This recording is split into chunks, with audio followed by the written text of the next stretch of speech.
selalu berusaha menyimpan sesuatu yang bisa membawa manfaat, baik untuk dirinya, untuk anak cucunya, maupun untuk keluarganya, untuk masa kini dan masa depannya.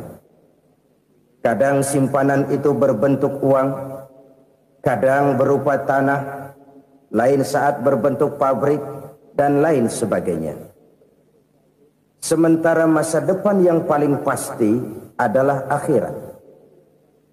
Jika untuk masa depan dunia kita rela memeras keringat, membanting tulang, pergi pagi dan pulang petang, menyimpan uang, menyimpan tanah, menyimpan pabrik, pernahkah kita merenung jika satu saat kiamat datang, kita dibangkitkan dari kubur masing-masing, berdiri di padang mahsyar untuk mempertanggungjawabkan seluruh kegiatan hidup kita di dunia ini, lalu kita akan menuju ke alam akhirat.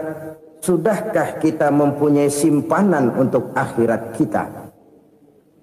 Pada pertemuan kali ini saya ingin menyampaikan sebuah hadis di mana Rasulullah sallallahu alaihi wasallam bersabda, "Arba'un min kanzil jannah." Simpanan sorga ada 4 macam. Yang pertama, ikhfa'us sadaqah, menyembunyikan sedekah. Saudara-saudara kaum muslimin, sebagaimana yang kita maklum bahwa Allah Subhanahu wa taala melebihkan sebagian rezeki dari kita terhadap yang lain. Ada yang kaya, ada yang setengah kaya, ada yang miskin, ada yang setengah miskin, dan selanjutnya. Ada yang gajinya kecil tapi penghasilannya gede. Ada yang penghasilannya gede tapi enggak punya gaji. Ada juga yang memang gajinya gede dan penghasilannya gede. Kelebihan rezeki merupakan sunnatullah dan tidak harus membuat kita merasa lebih dari yang lain. Bahkan sebaliknya, kelebihan itu harus membuat kita ringan tangan untuk menolong mereka yang memang memerlukan pertolongan. Kalau saudara diberikan ilmu, maka pertanyaan akhirat cuma satu: ilmumu kau amalkan untuk apa? Kalau saudara diberikan umur yang panjang, pengadilan akhirat juga bertanya satu: umurmu kau habiskan di mana? Tapi kalau saudara diberikan harta, pengadilan akhirat akan bertanya 2: hartamu kau dapat dari mana? Kau belanjakan kemana? Dari mananya ditanya dan kemananya juga ditanya. Oleh karena kita akan dimintakan pertanggungan jawab, maka amanah yang bernama harta ini harus kita gunakan dengan sebaik-baiknya. Ada penggunaan yang merupakan kewajiban, itu zakat namanya. Ada penggunaan yang sewaktu-waktu, itu infak namanya. Ada yang lebih sewaktu-waktu lagi, dan itu sedekah namanya. Zakat dia terikat oleh haul dan nisab, oleh putaran batas waktu dan ukuran dari harta itu sendiri. Sedangkan infak terikat oleh situasi dan kondisi perekonomian seseorang. Sedangkan sedekah tidak terikat dengan apapun. Dalam kondisi seperti apapun kita bisa melakukan sedekah dengan yang terkecil sekalipun. Sampai-sampai Rasulullah sallallahu alaihi wasallam mengajarkan, la tahqiranna minal ma'rufi syai'an walau an talqa akhaka biwajhin talik. Atau ada hadis, tabassumuka fi wajhi akhika laka shadaqah. Senyumanmu kepada temanmu adalah sedekah. Jadi untuk melakukan sedekah tidak harus dalam berbentuk uang. Dengan ilmu kita bisa sedekah. Dengan tenaga kita bisa bersedekah, dengan pikiran kita bisa bersedekah, bahkan senyum kepada teman itu pun sedekah. Jadi kalau sedekah dengan uang memang belum punya uang, nyengir aja banyakin. Itu asal pada tempatnya, jangan lalu ketemu tiang listrik cengengesan. Tentu tidak pada tempatnya dan tidak wajar. Nah, sedekah yang paling dicintai Allah adalah sedekah yang disembunyikan. Artinya, jauh dari sifat riya. Kan kadang-kadang ada orang sedekah itu disebutkan namanya, apa tidak bagus? Kalau memang niatnya ikhlas, ya bagus-bagus saja. Untuk memberikan sugesti kepada yang lain. Si Fulan bin Fulan nyumbang sekian, diumumkan.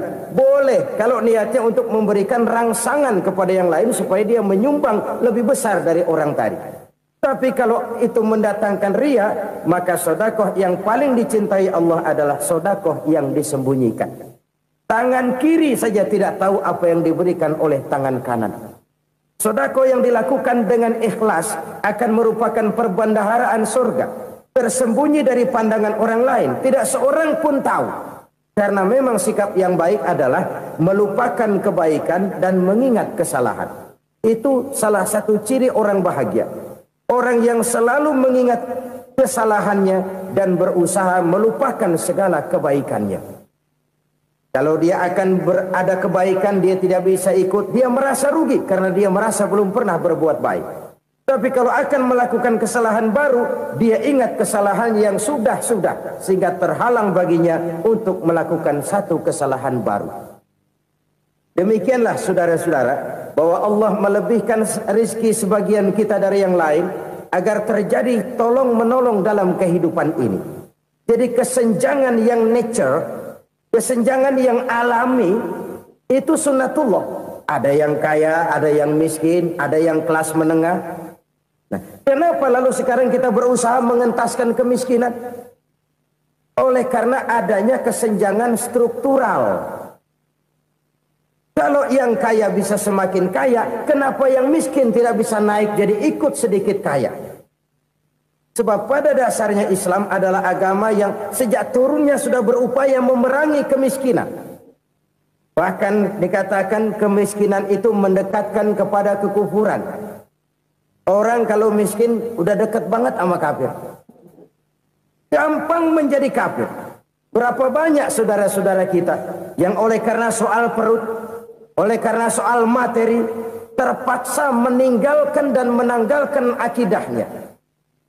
Menjual petunjuk yang diberikan Allah dengan kesenangan dunia yang cuma sebentar ini. Na'udzubillah, thumma na'udzubillah. Jadi makin kita sembunyikan satu sedekah, semakin banyak perbendaharaan kita di surga. Sedekah yang paling dicintai Allah adalah sedekah yang disembunyikan. Malahan ada seorang sufi, dia punya kebiasaan kalau pergi sholat Jumat dia bawa uang, itu uang dia taruh di bawah tikar masjid. Dia niat sedekah kepada siapa saja yang nemuin itu duit. Maksudnya apa? Supaya yang nemuin nggak tahu siapa yang punya duit. Demikian dia saking ingin menyembunyikan sedekahnya. Karena sifat riya itu bisa memakan amal kita sendiri. Riya itu termasuk menyebut-nyebut kebaikan kita. Orang yang suka nepuk dada, sedikit-sedikit ngitungnya kalau nggak gua. Tuh kalau nggak gua tuh. Tuh yang belah situ, kalau nggak gua. Iya, kalau nggak lu kenapa emang? Orang yang suka menepuk jasad. Tuh, biasanya memang begitu saudara-saudara. Kalau perang lagi berkecamuk, orang nggak sempat ngaku jadi pahlawan. Tapi begitu perang selesai, yang kagak kenal bedil ngaku pahlawan, mas. Itu sesuatu yang biasa. Oleh karenanya, orang-orang yang ikhlas dalam bersedekah, disembunyikannya sedekah itu, Allah cinta betul. Malahan ada hadis memberikan jaminan, inna sedaqatal mar'il muslimi tazidu fil umri wa tadfa'u mitatas su'i. Sesungguhnya sedekahnya seorang mukmin tazidu fil umri, bisa menambah umur panjang. Wa tadfa'u mitatas su'i, dan menyelamatkan manusia dari mati secara su'ul khatimah. Jadi siapa yang kepengen panjang umur, banyaklah sedekah. Yang bosan hidup, pelit terus. Sedekah menambah panjang umur dan menyelamatkan manusia dari mati secara su'ul khatimah. Pak, katanya umur itu nggak bisa ditambah, nggak bisa dikurangin. Kapan? Kalau ajal sudah datang. Wa idza jaa ajaluhum la yastakhiruna sa'atan wa la yastakdimun. Kalau ajal datang tidak bisa dimajukan, tidak bisa dimundurkan. Itu kalau ajal sudah datang. Tidak bisa lagi umur ditambah dikurangi, sudah datang. Tapi kalau belum datang, itu kan haknya Allah. Mau ditambah, mau dikurangi, hak prerogatif Allah. Sebagai pencipta manusia, Allah maha kuasa dan maha mampu. Sedekah ini menambah panjang umur dan menyelamatkan manusia dari mati secara su'ul khatimah. Itu orang mati kan sama ya, kondisinya mati, nggak nafas. Tapi hakikat mati kan lain-lain. Ada yang mati itu husnul khatimah, baik akhirnya. Misalnya lagi ngaji mati, lagi sholat mati, lagi sedekah mati. Ini yang dinamakan dengan husnul khatimah, baik di akhirnya. Sebaliknya ada yang su'ul khatimah, jelek di akhirnya. Ini yang jadi catatan akhir. Lagi nyekek botol, mampus. Lagi banting kartu, modar. Su'ul khatimah, jelek pada akhirnya. Sedekah menyelamatkan manusia dari mati secara su'ul khatimah. Dan kita semua kepengen mendapat husnul khatimah, jauh dari su'ul khatimah. Oleh sebab itu yang bisa menyelamatkan kita dari penyakit itu antara lain adalah sedekah yang disembunyikan. Yang dikerjakan dengan ikhlas karena Allah. Tidak karena kepengen dipuji orang, tidak karena ingin dikatakan orang pemurah, sebab orang dermawan itu orang yang memberi tanpa harus diminta. Kalau masih harus diminta, ya belum dermawan namanya, masih harus diminta. Kalau nggak diminta ya tulus, lolos, polos. Saudara-saudara kaum muslimin rahimakumullah. Harta adalah amanat dan akan kita pertanggungjawabkan. Allah melebihkan rizki sebagian kita dari yang lain agar kita saling tolong menolong, bantu membantu. Nabi janjikan siapa yang meringankan beban saudaranya muslim di dunia, Allah akan meringankan bebannya di akhirat nanti. Sebuah jaminan dari baginda Nabi. Si orang yang kita bantu barangkali tidak bisa membalas, Allah yang akan membalas lewat jalan lain yang tidak pernah kita sangka-sangka. Ada orang tanya, Pak, ini ada orang nyumbang masjid sambil marah-marah, bagaimana? Saya bilang sumbangannya aja ambil, marahnya jangan. Marahnya jangan diambil, itu urusan dia.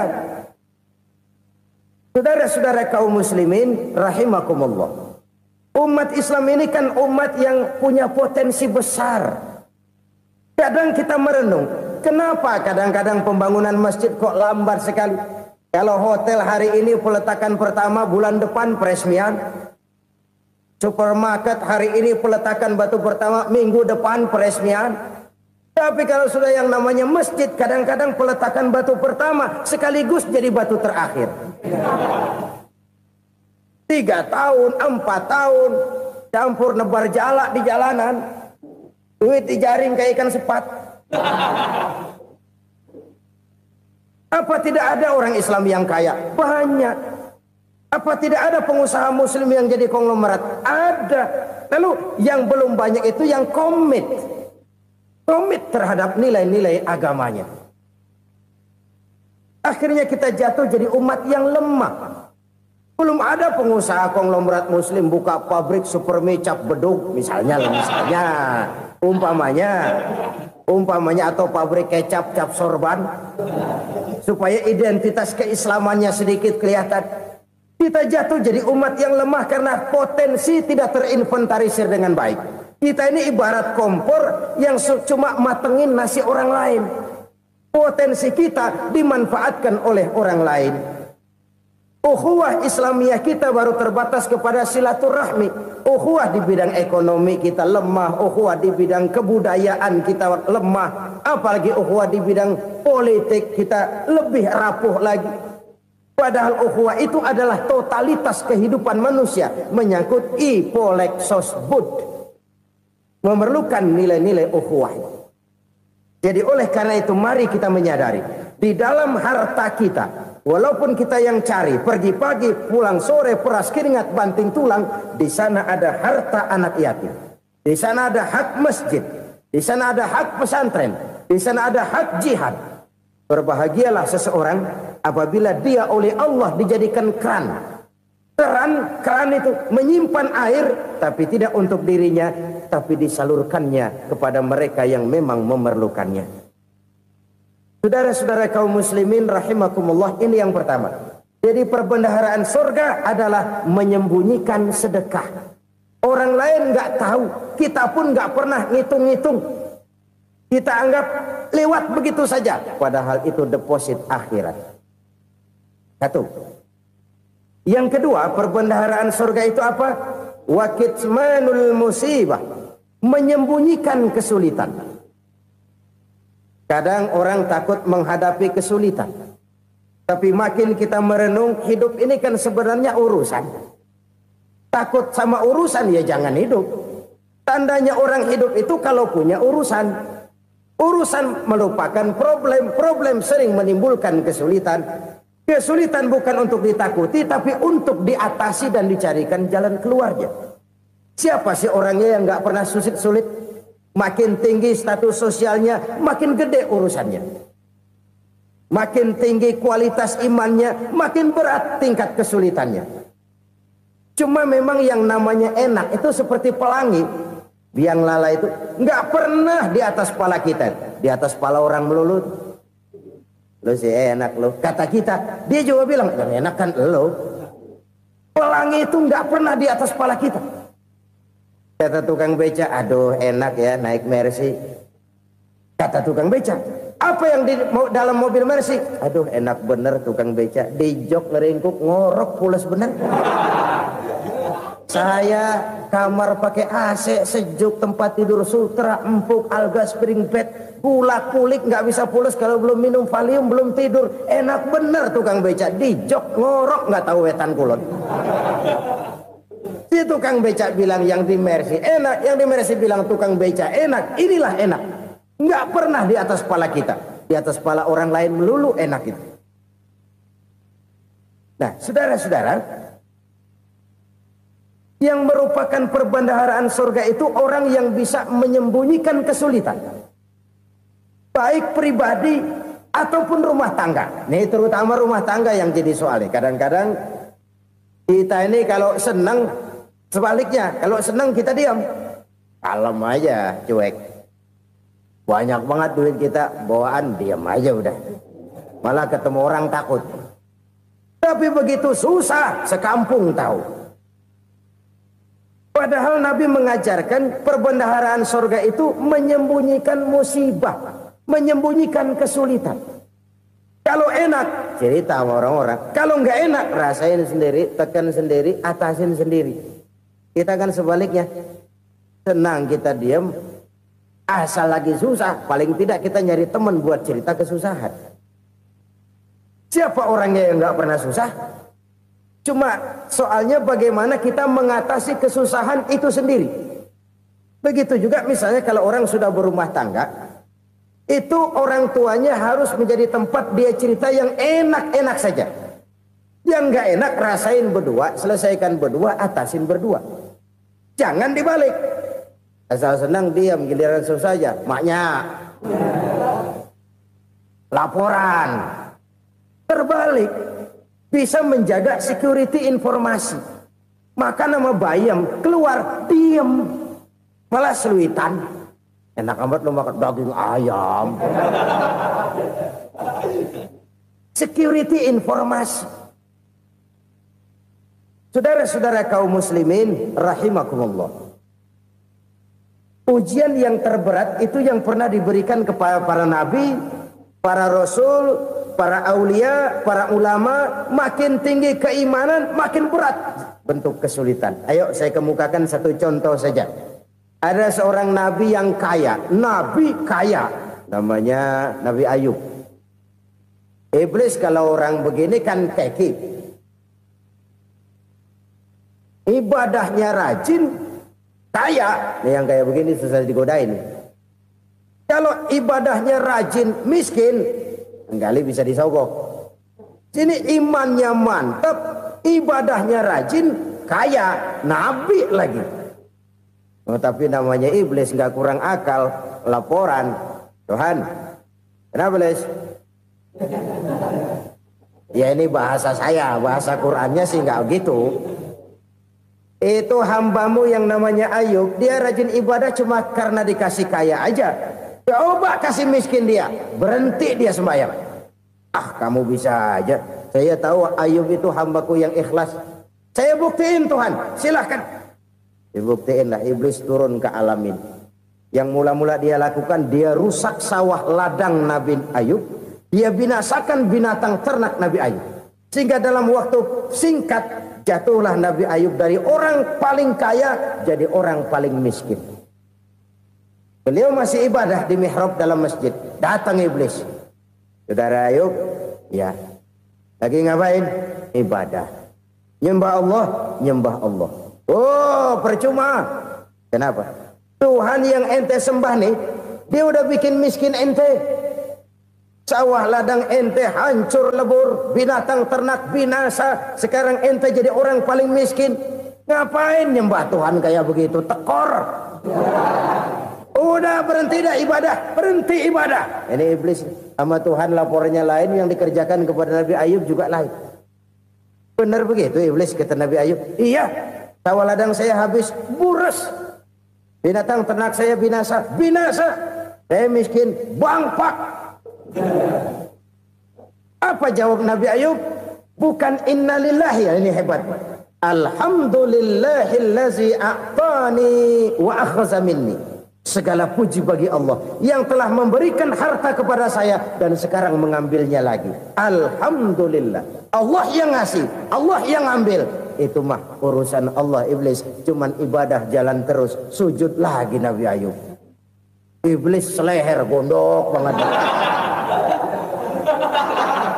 Dasar Nabi nggak mempan dia apa-apain. Miskin malah alhamdulillah. Allah yang ngasih, Allah yang ambil. Jadi kalau kita tidak komit, kita tidak terikat kepada kaya, miskin, senang, susah, apa yang bisa bikin kita susah? Jadikan kekayaan, kemiskinan, jadikan senang, susah sebagai anak buah yang bisa kita atur. Jangan kekayaan ngatur kita, jangan kemiskinan ngatur kita. Kita yang harus mengatur mereka. Senang, susah, kaya, miskin, bahagia, sengsara, jadikan itu anak buah yang bisa kita atur. Kalau sekarang kita kaya, lain saat boleh jadi kita miskin, semiskin-miskinnya. Allah yang ngasih, Allah yang ambil. Tenaga mana yang bisa menghalangi? Ibadah jalan terus. Iblis makin gondok. Dasar Nabi loh. Akhirnya apa? Nabi Ayub dikerjain, diberikan penyakit. Demikian fatal penyakitnya. Bayangin, udah miskin sakit. Masya Allah. Miskin sakit. Sakitnya nggak lama, kira-kira 16 tahun. Istrinya 3, 2 mental minta ceraiin. Ngerawatin laki bengek begini. Senang belum tentu, susah udah pasti nih. Cerai aja, cerai dah. Cerai. Tinggal satu Siti Rahmah yang setia menemani beliau. Sesetia-setianya hati perempuan. Satu saat Siti Rahmah bilang, "Bang, iya, abang kan Nabi, Bang. Lalu, namanya Nabi kan doanya jarang meleset, Bang. Maksud kamu minta kenapa sih sama Tuhan biar abang sembuh, baik dah, Bang?" Siti Rahmah, iya. Saya sakit berapa tahun sih dah? 16 tahun, Bang. Sebelum ini saya sehat berapa tahun? Ya kira-kira 60 tahun, Bang. Nah, coba ente banding-bandingin, Rahmah. Saya dikasih sehat 60 tahun, dikasih sakit 16 tahun. Sudah nggak sabar mau doa kepada Allah minta sembuh. Saya malu kepada Allah. Diuji dengan yang luar biasa seperti ini, tidak mengganggu stabilitas kehambaannya. Dia tetap menghamba kepada Allah Subhanahu wa ta'ala. Saudara-saudara kaum muslimin rahimakumullah. Kunci menghadapi kesulitan itu apa? Allah jelaskan dalam satu ayat, wa basyiris sabirin alladzina iza asabathum musibah qalu inna lillahi wa inna ilaihi raji'un. Gembirakan orang-orang yang sabar Siapa mereka itu? Yang apabila mendapat musibah mereka kembali kepada keyakinan dasar segalanya dari Allah dan segalanya akan kembali kepada Allah. Ini konsepsi dasar dari sikap muslim dalam menghadapi berbagai kesulitan. Segalanya dari Allah, segalanya akan kembali kepada Allah. Kalau ini sudah kondisi dasarnya, maka kita akan lapang menghadapi kenyataan bagaimanapun pahitnya. Apakah itu namanya miskin, apakah itu namanya sakit, bahkan maut sekalipun. Maut sekalipun. Segalanya dari Allah, segalanya akan kembali kepada Allah. Ini sikap hidup, bukan sekedar ucapan. Kita kadang-kadang menjadikannya sebagai ucapan. Mulutnya sehingga berhenti, innalillahi wa inna ilaihi rajiun, tapi nangisnya terus gerung-gerungan. Bukan itu, ini kesadaran moral. Kalau segalanya dari Allah, segalanya kembali kepada Allah, kan sebenarnya cuma nunggu giliran. Hari ini saya nyembayangin dia, entah hari apa saya disembayangin orang. Hari ini saya antar dia ke kubur, entah hari apa orang nganterin saya ke kubur. Hari ini saya tahlilkan dia, entah nanti kapan orang tahlilkan saya. Segalanya dari Allah, segalanya akan kembali juga kepada Allah. Oleh sebab itu saudara-saudara, kesulitan bukan untuk ditakuti. Kesulitan justru untuk diatasi, dicarikan jalan keluarnya. Dan tidak ada orang yang tidak pernah mendapat kesulitan. Tidak ada. Semakin tinggi status sosial, semakin tinggi kualitas keimanan, semakin besar juga tingkat kesulitan. Hanya saja bagaimana cara kita mengatasinya. Dan Al-Quran menyatakan, inna ma'al usri yusra. Di balik kesulitan itu pasti ada kemudahan. Roda itu berputar. Karena itu Rasulullah sallallahu alaihi wasallam mengingatkan kepada kita, ta'arraf ilallahi fir raha ya'rifka fis syiddah. Ingatlah kepada Allah di waktu kamu senang, supaya Allah ingat kepada kamu di waktu kamu susah. Kalau waktu senang kita ingat kepada Allah, kita susah, Allah tidak akan meninggalkan kita. Tapi kalau waktu senang kita jauh dari Allah, sujud tidak sempat, dengan masjid jauh, ketika senang kita lupakan Allah. Nanti begitu kita susah, Allah lupakan kita. Dan itu menyakitkan. Oleh karena itu orang-orang tua kita dulu bilang, kalau lagi sehat ingat-ingat lu bakal sakit nanti. Kalau lagi kaya ingat-ingat satu saat kita bakal jatuh miskin. Bahkan kalau lagi muda ingat-ingat kita bakal tua. Dan yang terpenting kalau lagi hidup ingat-ingat kita bakal mati. Saudara-saudara kaum muslimin rahimakumullah. Jadi yang kedua yang merupakan perbendaharaan surga, menyembunyikan musibah. Saudara-saudara kaum muslimin rahimakumullah. Hal ketiga yang merupakan perbendaharaan surga adalah wasilaturrahmi. Orang yang suka bersilaturahmi. Sebagaimana yang kita maklum bahwa manusia adalah makhluk yang disebut zon politika. Makhluk sosial yang tidak mungkin hidup sendiri-sendiri. Betapa dan siapapun kita memerlukan orang lain. Bodoh betul manusia kalau tinggal di tengah masyarakat tapi tidak mau bermasyarakat. Merasa hebat sendiri, pintar sendiri, gagah sendiri, kaya sendiri. Mungkin kalau mati juga ngubur sendiri. Jangankan kita di sini, di sorga saja Nabi Adam waktu sendirian bengong melulu, ngondar mandir. Allah tegur dam sepidam. Ya ini kalau bahasa saya. Iya Tuhan, sepi ini nggak ada coret-coretan pisan ini. Diciptakan Siti Hawa baru anteng Nabi Adam. Itu di surga. Cobalah. Umpamanya saudara tinggal di Jakarta nih. Kayak bener. Apaan aja di Jakarta punya saudara dah. Jembatan Semanggi ambil. Monas buntel bawa pulang. Hotel-hotel ambil semua. Cuman tinggal di Jakarta sendirian, apa enaknya? Betapa dan siapapun kita perlu orang lain. Tidak ada seorang pun yang bisa memenuhi kebutuhan hidupnya secara sendiri-sendiri. Nah, Islam telah menyelamatkan manusia dari ras diskriminasi. Mengikat manusia dengan persaudaraan yang berlandaskan kepada akidah. Karena itu dianjurkan bersilaturahmi. Bahkan Nabi menyatakan, man arada ayyubsata lahu fi rizqihi wa yunsa'a fi atharihi falyasil rahimah. Siapa yang kepengen diluaskan rezekinya dan dipanjangkan usianya, banyaklah ia bersilaturahmi. Siapa yang kepengen dimudahkan rezekinya, hendaknya ia banyak bersilaturahmi. Kalau banyak teman, kesulitan kan paling tidak ada tempat cerita. Udah susah, sendirian kita pikirin diri, nggak ada tempat tukar pikiran. Cepet banget sama bengek. Dilawan sendiri. Nah, secara makro kita bisa berkata, tidak mungkin ada kemenangan kalau tidak ada kekuatan.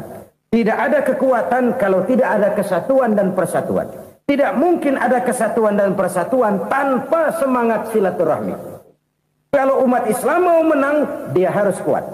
Kalau umat Islam mau kuat, dia harus bersatu.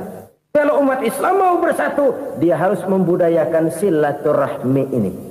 Bahkan sampai-sampai kata Nabi, kalau bisa cari nilai tambah. Apa? Silman qata'ak. Bersilaturahmilah kau kepada orang yang marah denganmu. Masya Allah, indahnya ajaran agama kita. Orang yang marah pun kepada kita, kata Nabi, kalau bisa bersilaturahmilah kepadanya. Kepada orang yang marah itu. Di situ nilai tambah. Cuman jujur nih hadis, ngucapinnya gampang, ngamalinnya yang berat banget. Orang marah sama kita, kita disuruh silaturahmi. Ada apa sama lu? Lu marah, ada gue marahan lagi. Tunggu pikirin. Saudara-saudara kaum muslimin rahimakumullah. Tapi ini yang diajarkan, bahkan ini yang dicontohkan oleh baginda Rasul. Bagaimana begitu mudah, misalnya satu saat Abu Jahal ini ngatur strategi bagaimana bikin Muhammad celaka. Dia gali lubang di depan tempat tidurnya. Dia tutupin daun korma.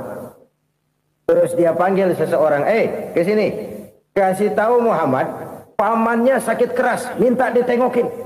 Berangkat orang ini ke sana. Muhammad, labbaik. Pamanmu sakit keras, dia minta ditengokin. Baik, saya akan datang menjenguk beliau. Berangkatlah Nabi ke rumah Abu Jahal tanpa prasangka apapun. Abu Jahal udah pasang stil, selimut 3 rangkap setengah dipakai, persis kayak orang meriang. Tapi sembari ngintip dari balik selimut. Begitu Muhammad buka pintu, nah masuk perangkap nih. Muhammad jalan menuju tempat pembaringan. Makin lama makin dekat, makin lama makin dekat, makin dekat ke lubang yang dipasang oleh Abu Jahal itu.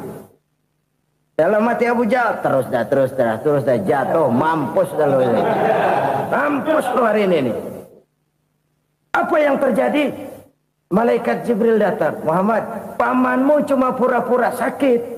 Di depan tempat tidurnya ada lubang perangkap supaya kamu jatuh ke situ. Sudah, kamu pulang. Balik kanan Nabi. Sudah hampir jatuh ke lubang, balik kanan, pulang. Bayangin kecewanya Abu Jahal. Muhammad dikit lagi, Muhammad dikit lagi. Enggak paman, saya pulang aja. Emosi bangun dari tempat tidur, enggak sadar kalau lagi pura-pura sakit.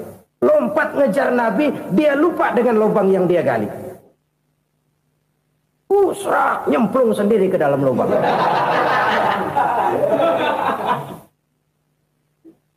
Nabi terus berlalu. Ini terjadi keanehan. Jatuh ke lubang yang dia gali itu sebenarnya nggak terlalu dalam ya. Antara 3-4 meteran lah. Tolong saya jatuh ke lubang ini. Datanglah pelayan-pelayannya itu. Angkat saya dari sini. Oh, yang ngulurin tambang. Satu gulung, belum juga nyampe itu tambang. Kurang, beli lagi ke warung. Sambung, ulur lagi, nggak juga bisa sampai. Wah, ini kerjaan Muhammad ini. Tolong, siapa salah seorang kamu ke rumah Muhammad, kasih tahu encangnya kecebur. Minta ditolongin. Sampaikan kepada Rasul. Kenapa? Pamanmu jatuh ke lubang, Muhammad minta tolong diangkatin. Tambang udah nyambung-nyambung nggak nyampe juga. Ya, nanti saya datang, saya tolong. Cobain. Nyata-nyata orang berniat jahat mau mencelakakan dia. Datang dia menolong. Ini yang disebut air tuba dibalas air susu ya ini. Bukan sebaliknya. Air tuba dibalas air susu. Paman, kecebur ya? Iya Muhammad, tolong ini. Pegang tangan saya. Nabi ulurkan tangannya. Nyampe. Dipegang oleh Abu Jahal. Diangkat ke atas. Sampai atas. Apa kata Abu Jahal? Sihirmu memang hebat Muhammad. Udah ditolongin dikata sihir. Yang enak kita kemplang kan itu orang begitu. Urusan apa? Tapi inilah akhlak. Kalau bisa kamu bersilaturahmilah dengan orang yang marah kepadamu sekalipun. Orang marah kita tetap baik. So, kalau kita berbuat baik sama orang yang memang baik, rasanya sih biasa-biasa aja. Orang baik kita baik lagi, ya draw aja, belum ada nilai tambah di situ. Baru ada nilai tambah kalau kita bisa berbuat baik kepada orang yang nyakitin kita. Itu namanya kita setingkat di atas dia. Dia sakitin kita, kita berbuat baik sama dia. Dia pelit sama kita, kita baik sama dia. Dia marahin kita, kita deketin dia. Di situ kita punya nilai tambah. Jadi siapa yang ingin diluaskan rezekinya kata Nabi dan dipanjangkan umurnya, hendaklah ia banyak-banyak bersilaturahmi. Sederhana sebenarnya silaturahmi, tapi silaturahmi membangkitkan semangat kesatuan dan persatuan. Kesatuan dan persatuan melahirkan kekuatan. Dalam matematika 1 ditambah 1 pasti 2. Tapi di tengah masyarakat 1 orang takut ditambah 1 orang takut, hasilnya jadi 2 orang setengah berani. Kenapa setengah berani? Karena udah berdua. Tadi pan takut sendirian. Kalau dia kumpul turu-turu takutlah jadi berani. Kita yang lemah, kita yang tidak berdaya, kita yang miskin, kalau mau kompak bersatu, apa yang nggak bisa kita kerjain? Apalagi tinggal di kota besar, pilihan cuma 2. Bertahan atau minggir. Bertahan atau minggir.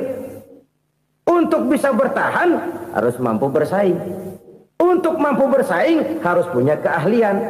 Keahlian harus ditunjang dengan pendidikan, ditambah oleh kekompakan sebagai umat. Udah miskin mencar mulu, orang injak kita. Orang nggak pandang urusan apa yang malu.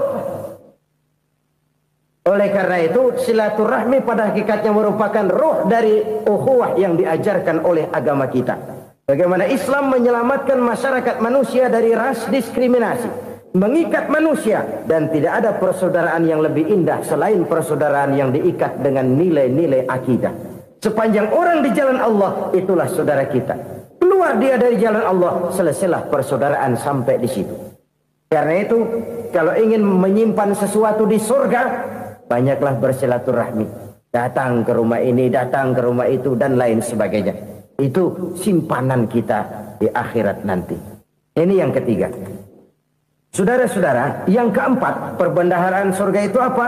Wa qawlu la hawla wa la quwwata illa billah. Ucapan la hawla wa la quwwata illa billah. Ibadah kan ada yang berat, modalnya besar. Bangun masjid berat, modalnya besar. Bangun rumah sakit berat, modalnya besar. Ada ibadah yang berat, tapi modalnya ringan. Misalnya puasa. Puasa itu berat, mengendalikan nafsu. Kalau sekedar nggak makan nggak minum sih enteng, mengendalikan nafsu. Itu jihad terbesar, tapi kan modalnya ringan, cuma niat saja. Ini ibadah berat, modalnya ringan. Ada ibadah yang ringan, modalnya juga enteng. Seperti termasuk ucapan la haula wa la quwwata illa billah. Tanpa sadar, la haula wa la quwwata illa billah. Nyelengin tuh di surga. Nyelengin, kita nggak terasa, nyelengin simpenan akhirat. La haula wa la quwwata illa billah. Nyimpen lagi. Kaget, la haula wa la quwata illa billah, nyimpan lagi, banyak simpanan. Walaupun sebenarnya yang dimaksud di sini adalah kesadaran batin bahwa tidak ada daya dan kekuatan kecuali Allah. Itu intinya. Kita memulai pekerjaan disunahkan baca bismillah, kan begitu. Apa itu? Kesadaran moral Bahwa ini saya bisa kerjakan. Saya kerjakan ini dengan menyebut nama Allah. Kenapa? Kalau Allah tidak memberikan daya dan kekuatan, mana mampu saya kerjakan ini. Maka saya kerjakan ini dengan menyebut nama Allah. Bismillah. Kesadaran moral. Manusia hanya wajib berusaha, tapi nggak pernah wajib berhasil. Banyak hal-hal yang kalau kita renungkan secara rasio nggak mungkin. Tapi jadi kenyataan. La haula wa la quwata illa billah. Tidak ada daya dan kekuatan kecuali bagi Allah semata-mata. Kesadaran moral akan kelemahan dan keterbatasan makhluk bernama manusia. Kadang kita kagum dengan otak, tapi kita sering lupa sama yang bikin otak. Padahal bagaimanapun hebatnya otak, yang bikin otak pasti lebih hebat dari otak. Nggak percaya, silahkan otak-otakan. Inilah kecenderungan. Kita kagum dengan pesawat-pesawat mutakhir, bukan main, besi gede banget terbang itu. Alangkah hebatnya. Lalu apa yang bikin otak tidak lebih hebat dari itu semua? Kita puji laut. Apa yang bikin laut tidak lebih hebat dari laut itu? La haula wa la quwata illa billah. Tidak ada daya dan kekuatan kecuali Allah. Apa yang bisa kita lakukan kalau tidak karena daya dan kemampuan yang diberikan oleh Allah kepada kita? Lahirlah sikap tawadu, rendah hati, tidak melonjak menjadi angkuh dan sombong, sadar akan kelemahan dan keterbatasan diri sebagai makhluk yang diciptakan oleh Allah Subhanahu wa taala. Jadi satu sisi ini ucapan yang berpahala, la haula, jadi wiridan. Pada sisi lain ini kesadaran moral, sikap mental, kesadaran batin bahwa yang punya daya dan kekuatan itu cuma Allah. Kita nggak pantas untuk sombong, sebab sombong itu pakaiannya Allah. Kita nggak sedang pakai pakaian Allah, kegedean. Dan makin kita renungi, makin terbentur. Apa sih yang bisa kita sombongin? Kita mau sombong apa? Kaya, pintar, itu kan semua relatif. Di atas langit masih ada langit lagi. Jadi oleh karenanya, marilah kita menyadari. Manusia hanya wajib berusaha, tapi tidak pernah wajib berhasil. Yang berusaha saja tidak wajib berhasil, apalagi yang tidak berusaha. Islam bukan agama orang pemalas yang selesai sholat lalu endelohom, nggelenggem ayem-ayem. Tapi Islam bukan agama orang sombong yang setelah berusaha lalu tidak memerlukan Allah. Kita bisa saja bikin proyeksi, tahun sekian kita bakal panen besar menurut perhitungan otak. Tapi ada kejadian lain. Apa? Tikus ngambek. Habis itu dimakanin tikus, panen gagal. Proyeksi rasional gagal oleh tikus-tikus yang ngambek itu. Bisa saja terjadi. Tahun depan kita panen besar, urung. Kenapa? Musim panas panjang. Dan sekarang ini koran-koran bikin berita musim mengalami penyelewengan. Bukan cuma manusia yang nyeleweng sekarang. Musim pakai nyeleweng. Mestinya kan musim hujan udah selesai, masih hujan-hujan juga. Musim. Nah sekarang kita boleh bikin proyeksi, kita bakal panen besar. Tahu-tahu musim panas panjang, sawah retak, air kering. Cari teknokrat yang paling botak, suruh pendekin tuh musim panas. La haula wa la quwata illa billah. Inilah kesadaran moral. Saudara, saya teringat satu saat ada seorang konglomerat. Umurnya ya kira-kira 70-an. Suatu saat dia ditanya oleh wartawan, "Pak, umur Bapak berapa sih?" "Ya paling 10 tahun." 10 tahun? 10 tahun? Anak Bapak berapa orang? Satu. Satu saja? Satu. Harta Bapak berapa? Ya paling-paling bangsa 7 juta kali. 7 juta? Iya. Pak, kenapa Bapak bohongi saya? Bapak punya buku biografi. Koran-koran, majalah-majalah banyak memuat cerita riwayat hidup Bapak. Saya tahu umur Bapak 70. Kenapa bilang cuma 7 tahun? Saya tahu anak Bapak 8. Kenapa cuma bilang 1? Saya tahu harta bapak miliaran, mungkin triliunan, pabrik di mana-mana, bank di mana-mana. Kenapa bilang uang bapak cuma 7 juta?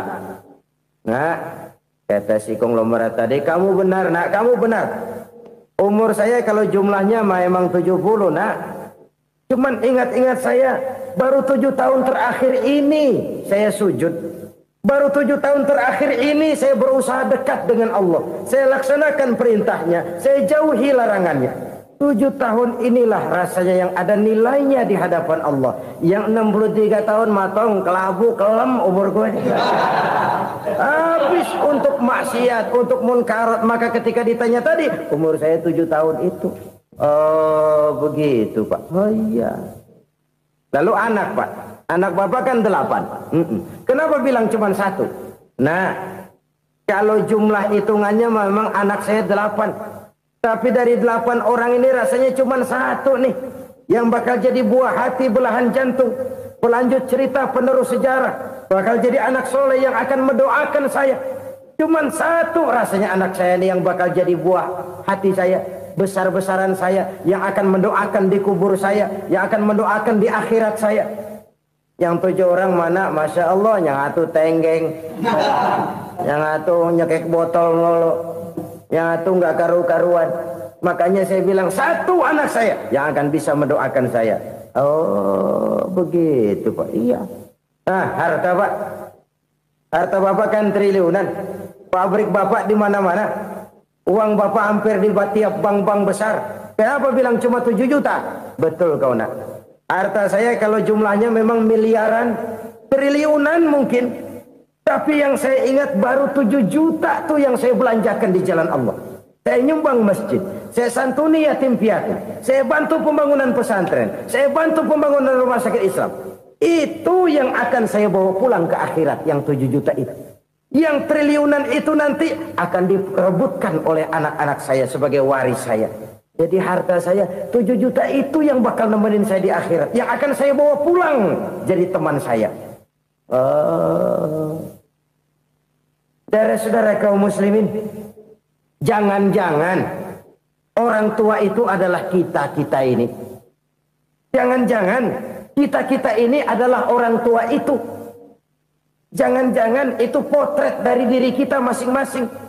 Dari sekian umur yang diberikan Allah, berapa tahun yang ada nilainya di hadapan Allah?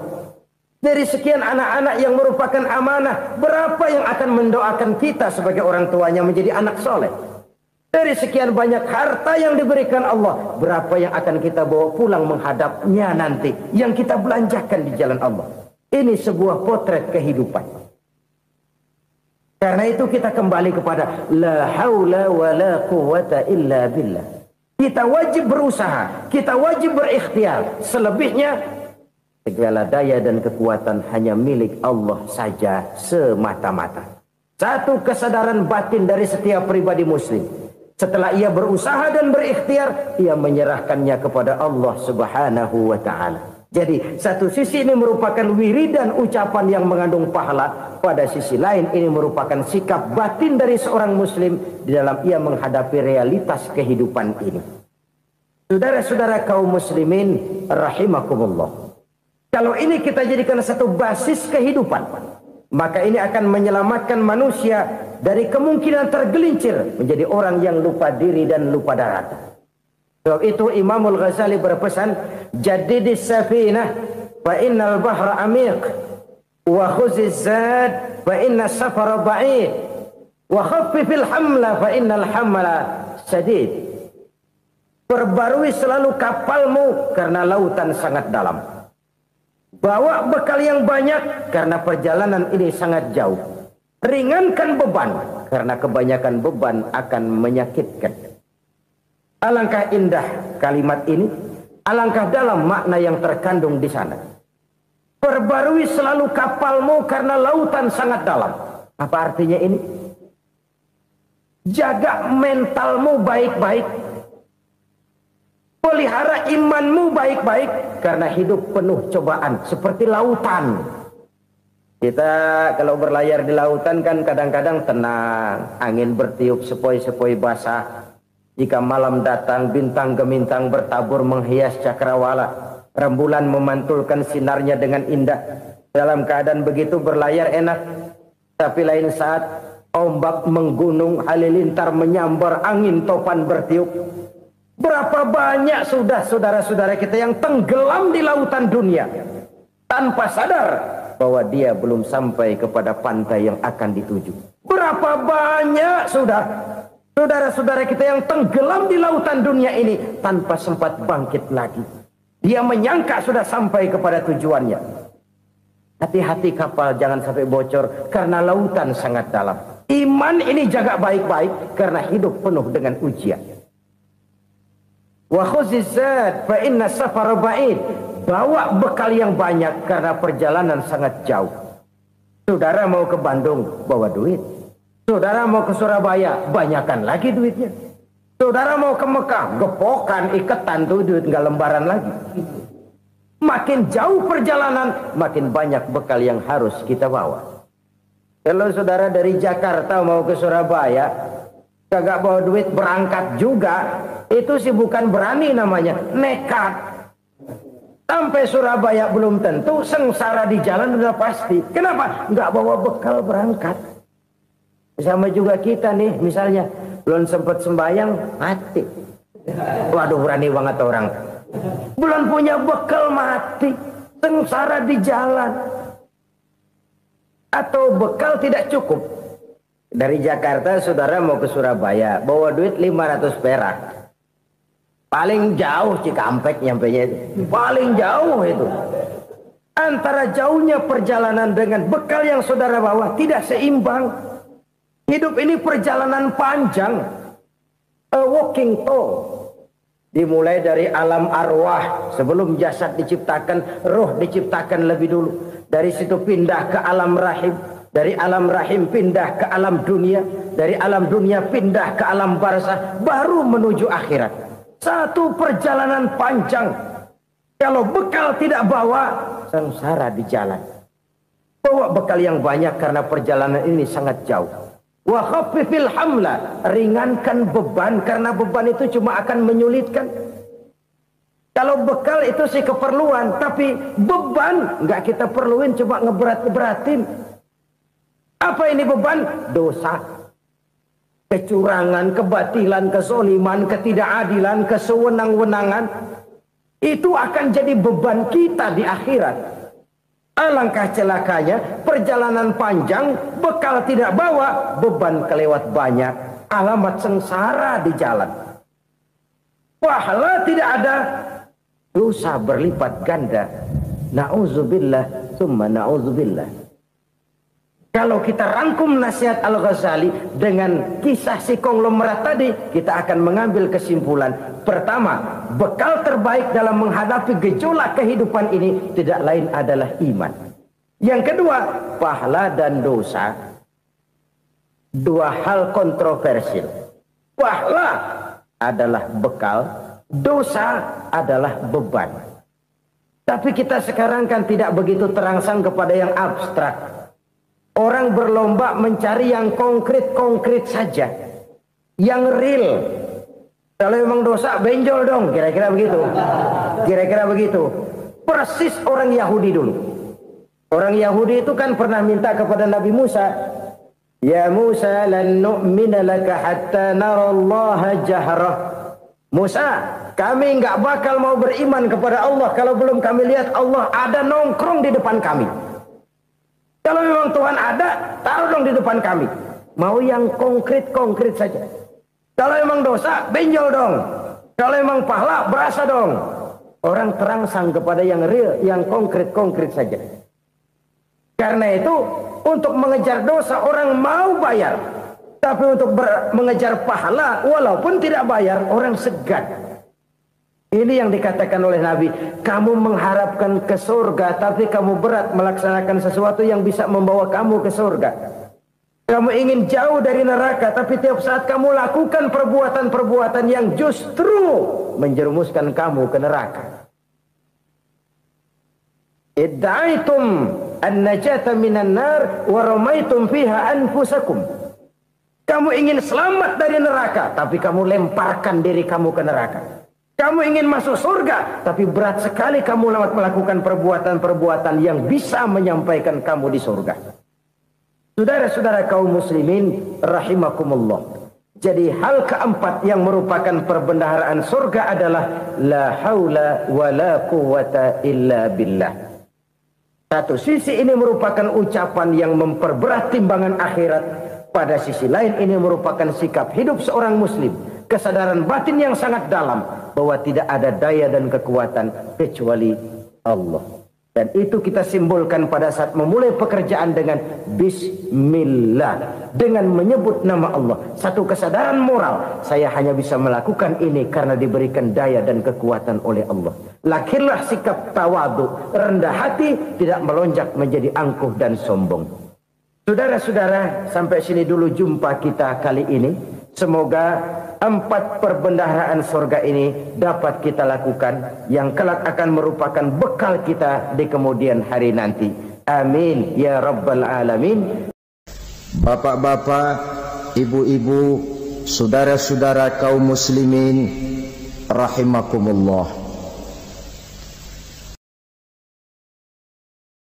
Di dalam kehidupan kita sebagai seorang muslim, minimal 5 kali dalam sehari semalam kita mendengar seruan untuk mendirikan solat yang disebut azan. Ada kalimat menarik di dalam kalimat azan itu, yakni seruan hayya 'alal falah, marilah menuju kepada keberuntungan, marilah meraih kemenangan. Seruan ini adalah kecenderungan dari setiap manusia, apapun warna kulitnya. Artinya, setiap orang dalam hidup selalu ingin meraih dan mencari kemenangan. Kemenangan akan melahirkan kepuasan batin, dan kepuasan batin memberikan kebahagiaan. Sedangkan kekalahan melahirkan penderitaan batin, dan penderitaan batin menjerumuskan seseorang di dalam berbagai bentuk kerugian. Jikalau inilah seruan azan, maka masalahnya ialah apa yang menyebabkan kita meraih kemenangan. Al-Quranul Karim memberikan tuntunan dan ajaran kepada kita bahwa orang-orang yang memperoleh kemenangan itu tidak lain adalah orang-orang yang bertakwa. Hanyalah mereka yang bertakwa kepada Allah Subhanahu wa ta'ala pada akhirnya akan tampil sebagai pemenang. Lalu siapa orang yang bertakwa itu? Dijelaskan dalam awal-awal Al-Baqarah, orang yang bertakwa yang akan meraih kemenangan. Pertama, allazina yu'minuna bil ghaib, yaitu orang-orang yang beriman kepada yang gaib. Percaya bahwa ada alam yang gaib, alam yang abstrak, alam yang tidak bisa dijangkau oleh salah satu daripada panca indera kita. Mereka percaya dan beriman kepada adanya malaikat, beriman kepada adanya iblis dan jin, beriman kepada adanya alam kubur, beriman kepada adanya alam mahsyar, beriman kepada adanya alam akhirat, beriman kepada adanya surga dan neraka. Beriman bukan cuma sekedar beriman dalam ucapan bibir saja, tetapi beriman yang nilai iman itu mampu mewarnai gerak dan gaya hidupnya. Iman yang meresap sampai ke tulang sumsum, kemudian memberikan dampak positif di dalam kehidupan manusia. Alam, kita tahu, adalah sesuatu yang selain Allah, dan Allah bukanlah alam. Apapun namanya selain daripada Allah, itu adalah alam. Alam pada hakikatnya terbagi menjadi 2. Ada alam syahadah, alam nyata, alam konkret, alam yang bisa dijangkau oleh salah satu indera kita. Kemudian ada alam ghaib, alam yang tidak bisa dijangkau oleh panca indera kita, alam metafisika, alam abstrak, alam yang wajib kita imani keberadaannya. Kita percaya bahwa malaikat itu ada, Kita percaya kepada jin, bahwa jin itu ada. Kita percaya kepada adanya iblis dan setan. Bukan percaya kepada iblis dan setannya, percaya bahwa iblis dan setan itu ada. Itu termasuk salah satu daripada sifat orang yang bertakwa kepada Allah.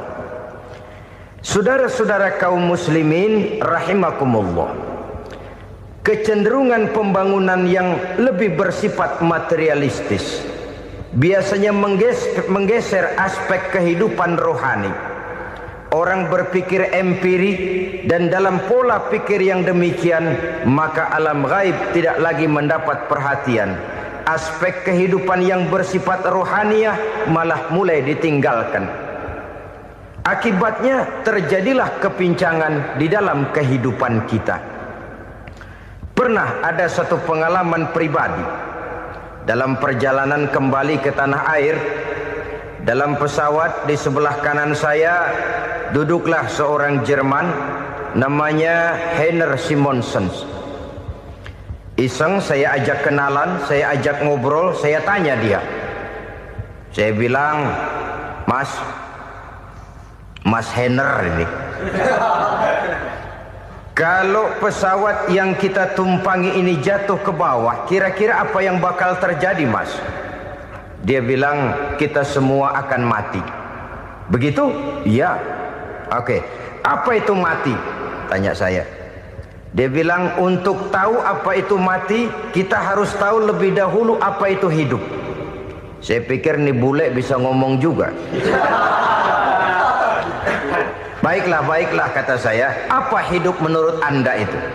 Oh, hidup itu dia bilang, kalau seluruh anggota badan kita bekerja secara normal, paru-paru memompa darah secara normal, jantung berdetak secara normal, sel-sel tubuh bekerja secara fit, dan organisme tubuh hanya mau bekerja secara normal, dia bilang, kalau kita memberi makan yang cukup, menu yang teratur, dan gizi yang lengkap. Saya bilang, kesimpulannya apa, Ner? Dia jawab, hidup adalah dari tangan ke mulut. Life is from the hand to the mouth, kata dia. Hidup adalah dari tangan ke mulut. Jadi masalah hidup tidak lebih daripada masalah isi perut. Orang pergi pagi, pulang sore, peras keringat, banting tulang, perut yang dibelain. Saya bilang, you are wrong. Sampean salah, Ner. Kamu orang Islam bukan? Bukan. Pantas. Kenapa saya salah? Dia bilang, ya jelas salah. Salahnya di mana? Kamu ini manusia. Kalau hidup cuma dari tangan ke mulut, saya bilang, kambing di kampung saya juga begitu pikirannya, Ner. Itu kambing di kampung saya, asal perutnya kenyang, sudah hidup dia. Perkara besok bagaimana, lusa prospeknya macam mana, bulan depan ada apa, kambing nggak pernah mikir. Di kampung saya kambing juga pikirannya begitu. Kamu Kristen ya? Tadinya. Loh kok tadinya, lalu apa sekarang kamu ini? Dia bilang, sekarang saya netral. Saya tidak beragama, tapi saya percaya kepada Tuhan sebagai pencipta alam. Saya ingat benar dia bilang, I haven't any religious, but I believe to God as the creator of the world. Kenapa bisa netral begitu, Ner? Habis saya bingung katanya. Islam bilang Islam baik, Kristen bilang Kristen baik, Hindu Buddha bilang Hindu Buddha baik, semua agama baik. Saya netral sekalian, nggak beragama. Yang penting saya percaya kepada Tuhan. Saya bilang, Ner, kamu ini kayak orang mau beli celana. Lalu bingung, yang satu bilang Levi's bagus, yang satu bilang Blue Jean hebat, yang satu bilang Wool England hebat. Celana ini hebat, celana itu bagus, celana ini hebat. Semua celana bagus, kamu bingung. Akhirnya netral, tidak pakai celana. Itu juga salah. Saya pikir-pikir, kemudian saya melihat bahwa dua pola berpikir Heiner ini nampaknya sudah mulai menggejala di lingkungan masyarakat bangsa kita.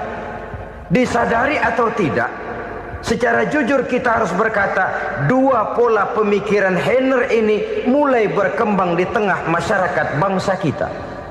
Pertama, pola pikir materialisme. Hidup adalah dari tangan ke mulut. Masalah hidup tidak lebih masalah isi perut. Itu yang perlu dibela, dan disitulah arti kehidupan. Pergi pagi, pulang sore, peras keringat, banting tulang untuk mempertahankan perut. Kalau sudah kemari cara orang berpikir, maka buat apa percaya kepada yang gaib? Untuk apa sholat? Untuk apa puasa? Untuk apa zakat? Untuk apa menghadiri majelis taklim? Tanpa kepercayaan kepada yang gaib, hidup berjalan menurut alur empiris dan materialis. Kalau sudah ke sana cara orang berpikir, biasanya orang lalu cenderung menghalalkan segala cara. Hanyalah orang yang percaya bahwa akhirat ada. Hanyalah orang yang percaya bahwa alam kubur itu ada. Hanyalah orang yang percaya bahwa malaikat itu ada, hidupnya akan lebih terarah dan terkendali. Karena kepercayaan kepada yang gaib, yang merupakan fase daripada kehidupan setelah hidup yang sekarang ini, mewarnai gerak pribadi seseorang di dalam dia melakukan kegiatan hidupnya. Pola berpikir materialisme, disadari atau tidak, mulai menggejala di lingkungan masyarakat bangsa kita. Hidup tidak lebih dari urusan tangan ke mulut, mulut ke tangan, tangan ke mulut. Asal perut sudah kenyang, hiduplah sudah. Perkara bagaimana prospek hari yang akan datang, bagaimana akhirat tidak jadi persoalan. Ini yang oleh Nabi diperingatkan, ad-dunya sijnul mu'min wa jannatul kafir. Dunia adalah penjara bagi orang beriman dan surga bagi orang kafir. Dulu di zaman Belanda hadis ini pernah disalah tafsirkan, disalah artikan, digunakan sebagai senjata untuk mengkebiri dan membuat impoten umat Islam. Sudahlah umat Islam gak usah macam-macam, kata Belanda. Dunia ini kan penjara buat orang Islam, surga buat orang kafir. Di penjara jangan bertingkah.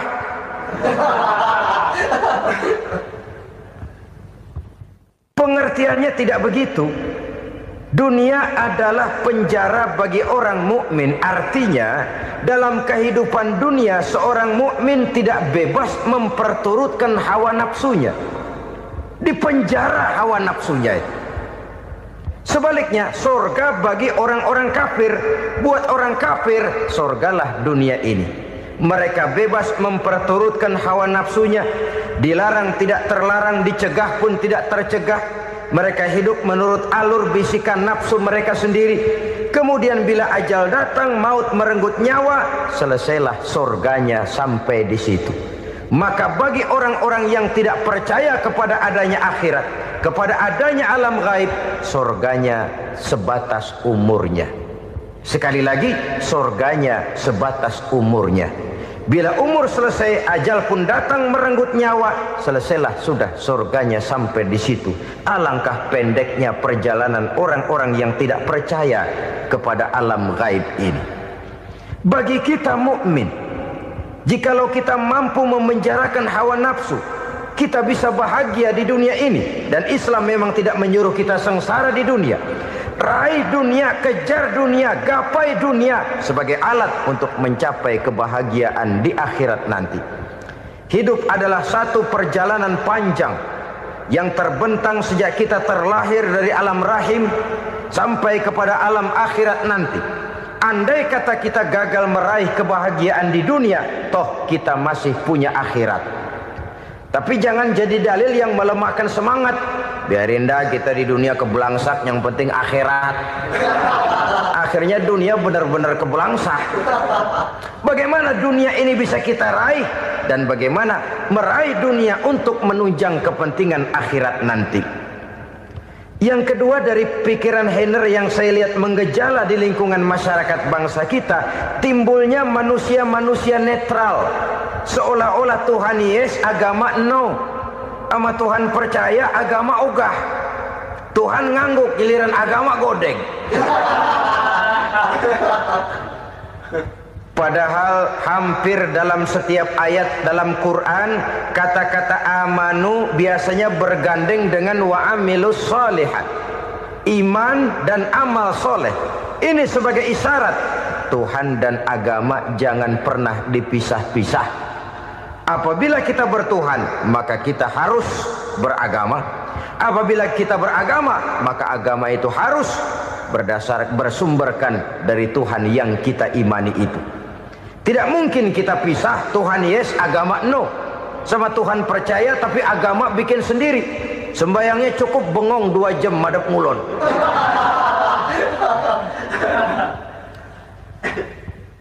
Saudara-saudara kaum muslimin rahimakumullah. Jadi dengan demikian, agama yang kita akui merupakan unsur mutlak di dalam pembangunan sekarang ini, merupakan bagian dari kehidupan yang menuntun kita bahwa di balik alam nyata ini, di balik alam syahadah ini ada alam gaib. Dan mudabbir, murabbi, yang mengatur, yang menguasai, yang memelihara baik dia alam nyata, baik dia alam gaib, tidak lain adalah Allah Subhanahu wa ta'ala. Di sana ada satu super power, satu maha kekuatan yang kita perlu bersandar kepadanya. Sebagai makhluk nyata yang hidup di alam nyata, berbuatlah secara nyata sebagaimana harusnya kita berbuat. Karena Islam jelas bukan agamanya orang pemalas. Islam jelas bukan agamanya orang yang mengajarkan setelah selesai sholat boleh duduk, nggelenggem ayam-ayam, ndelohom, menghitung bintang di langit sambil menunggu keajaiban. Tidak. Islam adalah agama yang mengajarkan apabila sholat sudah selesai kamu kerjakan, bertebaranlah di permukaan bumi, cari karunia Tuhanmu. Jangan hidup berpangku tangan menunggu keajaiban. Karena hidup bukan undian. Jangan berharap untung besar tanpa mau peras keringat.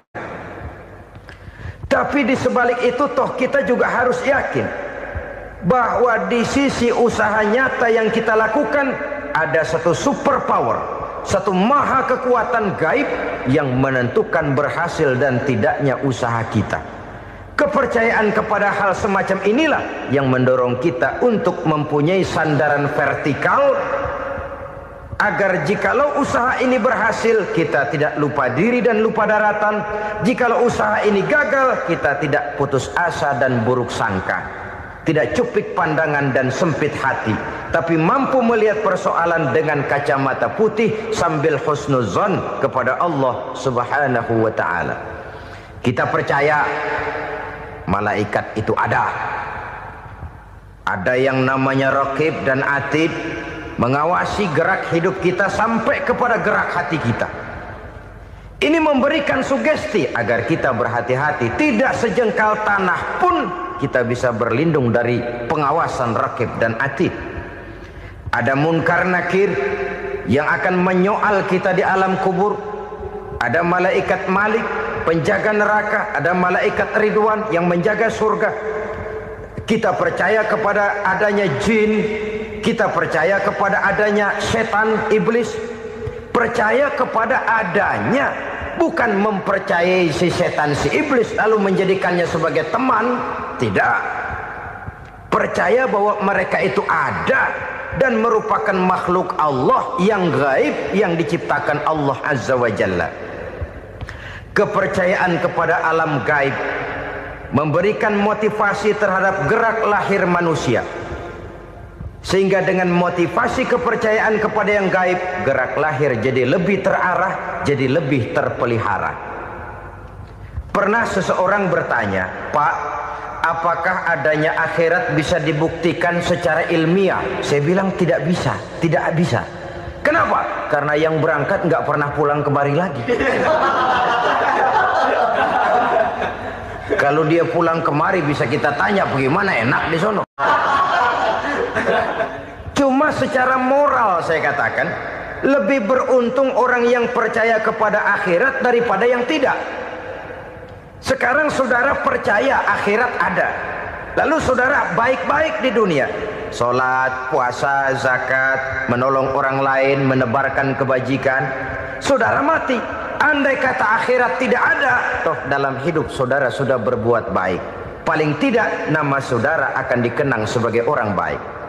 Sebaliknya, saudara percaya, kata saya, bahwa akhirat tidak ada, lalu hidup semau-maunya, tenggelam dalam maksiat dan munkarat, menentang Allah, tidak mau ruku dan sujud, lalu saudara mati, kemudian akhirat ada, ayo mau apa? Bekal tidak punya. Jadi secara moral lebih beruntung orang yang percaya kepada adanya akhirat daripada yang tidak percaya. Dan itu alam gaib yang tidak bisa dibuktikan secara eksat. Jangankan untuk membuktikan seperti itu, dalam kehidupan sehari-hari saja yang kita rasakan tidak selalu berbentuk toh. Angin, bagaimana sih bentuknya angin? Kita tidak tahu. Merah, buktinya kalau dikerok merah. Yang merah itu kulit, yang kulit kita bukan anginnya. Sakit, rasa sakit itu ada, tapi bagaimana bentuk sakit? Kita nggak pernah tahu. Kalau kita makan cabai pedas, bagaimana bentuk pedas itu tidak ada, tapi rasa ada. Bentuk pedas hijau, cabenya bukan pedasnya. Tidak semua yang kita rasakan bisa kita gambarkan dalam bentuk yang konkret. Oleh karena itu, sekali lagi bahwa kepercayaan kepada alam yang gaib mampu memberikan satu sugesti yang menata kehidupan seseorang lebih lurus, lebih terarah, dan lebih terkendali. Maka wajar kalau kepercayaan kepada yang gaib mengantarkan seseorang untuk meraih kemenangan. Kenapa? Dia percaya kepada yang gaib, bahwa akhirat ada, bahwa alam kubur ada, bahwa pertanggungan jawab itu ada. Maka dia lalu tidak hidup saenae udele dewe itu loh. Tidak hidup menurut seleranya sendiri, terarah, teratur. Ini cirinya yang pertama, orang bertakwa yang akan meraih kemenangan, mereka beriman, mereka percaya kepada yang gaib. Bahkan hal-hal konkret saja selalu berangkat dari yang gaib. Saudara-saudara, para remaja, para pemuda sekarang ini tidak pernah tahu toh siapa yang akan jadi teman hidup saudara. Kita bisa saja ngerancang, mentargetkan, tapi toh akhirnya yang namanya jodoh bukan kekuasaan kita. Rezeki di luar kemampuan kita. Begitu juga ajal. Maut, jodoh, ajal adalah contoh-contoh konkret bahwa pada akhirnya yang gaiblah yang menentukan. Bertahun-tahun ngelancong, emang jodoh seret, nggak jadi.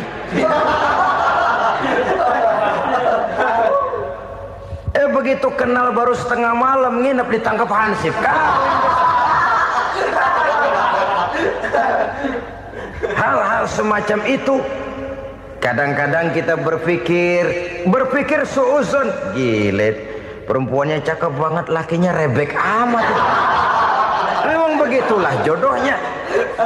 Memang begitulah jodohnya. Saudara hadirin ma'asyiral muslimin yang saya hormati, jadi hal-hal yang konkret saja kita yakini sepenuhnya ditentukan oleh satu superpower yang gaib itu tadi. Dari sanalah segala ketentuan itu berangkat dan kesanalah segalanya akan kembali. Maka kepercayaan kepada yang gaib meluruskan gerak hidup seseorang dan itu akan mengantarkan dia kepada meraih kemenangan. Satu. Yang kedua, wa yuqimuna shalah.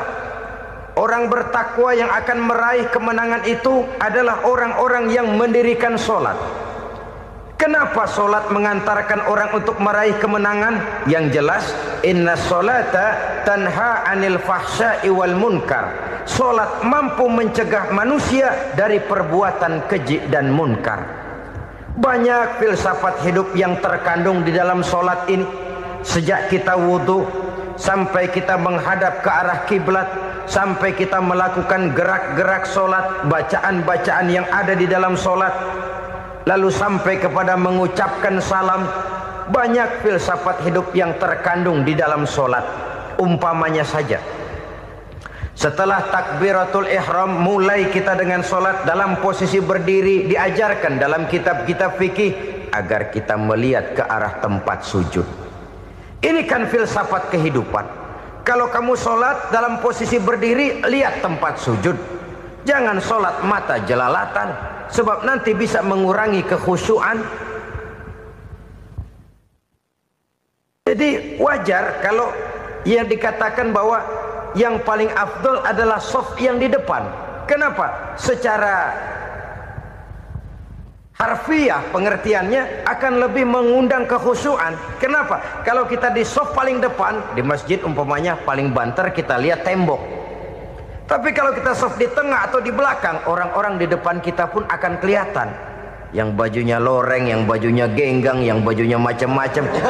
Kita lihat, kadang-kadang kita pikirin, ada yang bajunya bolong. Kita sholat tapi dalam hati, nih orang bajunya robek yang nggak tahu apa. Ada saja hal-hal yang mengusik kekhusyuan kita. Oleh sebab itu diajarkan dalam posisi berdiri, lihat, arahkan pandangan matamu kepada tempat sujud. Ini kan filsafat kehidupan. Maksudnya apa? Kalau lagi diri lihat dong tempat sujud. Kalau udah di atas ingat dong sama yang bawah. Kalau sudah tinggi ingat dong dari mana kamu berangkat. Kalau sudah berkuasa bantu dong yang lemah. Kalau sudah kaya santuni dong yang miskin. Kalau sudah alim bimbing dong yang awam. Ini filsafat kehidupan. Dalam posisi berdiri kau lihat tempat sujud. Ini akan melahirkan kepekaan sosial di mana seseorang mau tahu kepada orang lainnya.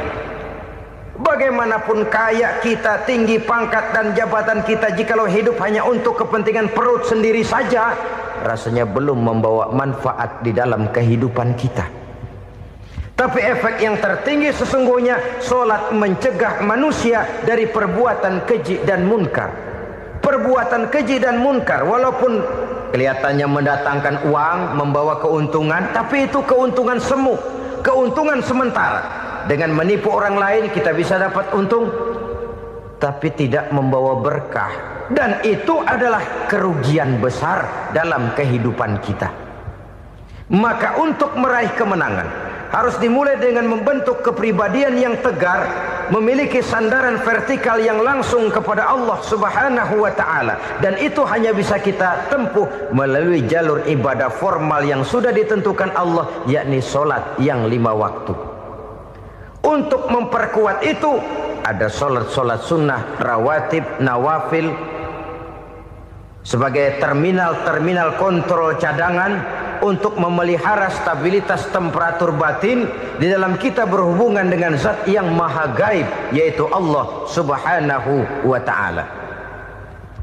Orang sering bertanya, Pak, itu tetangga saya nggak sholat, duitnya nggak habis-habis, Pak. Nggak sholat tapi mobilnya tambah terus. Nggak sholat tapi usahanya makin maju. Tapi di sisi lain ada orang yang rajin sholat, rezekinya butak bener. Anaknya mana kurus, mana korengan. Saudara hadirin ma'asyiral muslimin rahimakumullah. Harus saya katakan bahwa sholat memang bukan untuk cari duit. Sholat adalah sandaran vertikal kita kepada Allah. Sedangkan soal rezeki itu berkaitan dengan sifat Allah maha pengasih dan maha penyayang. Allah maha pengasih, siapapun dikasih kalau mau usaha. Allah maha penyayang, tidak semua orang disayang oleh Allah Azza wa Jalla. Dan belum tentu banyak harta itu merupakan nikmat. Mungkin juga istidraj. Artinya istidraj itu dikasih tapi diambulin, kalau bahasa Betawinya itu. Dikasih tapi diambulin, itu bukan merupakan nikmat sesungguhnya, lebih merupakan azab dari Allah Subhanahu wa ta'ala.